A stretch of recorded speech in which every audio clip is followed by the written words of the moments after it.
پاکستان کې د غني د حکومت له مامورینو او د خوشحال سادات له ملګرو سره څه روان دي؟ آیا هغوی وژني؟ دا دردونکې خبر په همدې ویډیو کې تر پایه وګورئ او هېر مو نشي چې په آخره کې ستاسو کومنټونه هم راخلم. راپورونه وایي چې په پاکستان کې د پخواني حکومت د ځینو نظامیانو نیول پیل شوي دي چې د افغانستان د حکومت د سقوط وروسته د هېواد ته تللي وو.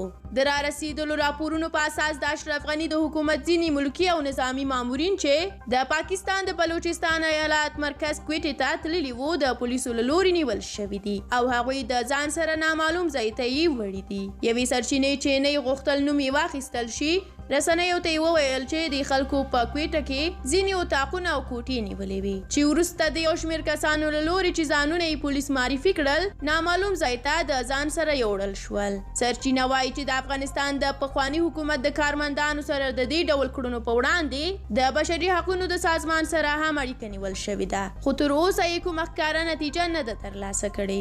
د راپورونو په اساس دغه کسان چې ځانونه یې پولیس معرفي کړي وو لومړی یې د افغانستان د پخواني حکومت د مامورینو او پوځیانو ټلیفونونه څارلي وو او وروسته یې د پرله پسې تماسونه او تعقیب دوی نیولي دي.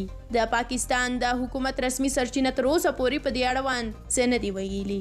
د یادونې وړ ده چې د افغانستان په جنوب شرقي ولایتونو کې لکه خوست کې د طالبانو سره د جګړې په مهال هم د اشرف غني د حکومت ځینې پوځیان د فرضي کرښې هاخوا ته اوښتي وو چې وروسته پاکستاني او پوځیانو نیولي وو او بیا یې بیرته د افغانستان د هغه وخت حکومت ته سپارلي وو. خو اوس چې په افغانستان کې د غني حکومت سقوط شو نو یو لړ پخواني نظامي او ځینې عام مامورین هم د طالبانو څخه د غچ اخیستلو ویره لري. هغوی چې د بهرنیو سره یې اړیکې درلودې د هوا له لارې انتقال شول خو هغوی چې د بهرنیو ځواکونو سره یې اړیکې نه درلودې هغوی مجبور شول د بېلابېلو لارو ایران او پاکستان ته ولاړ شي.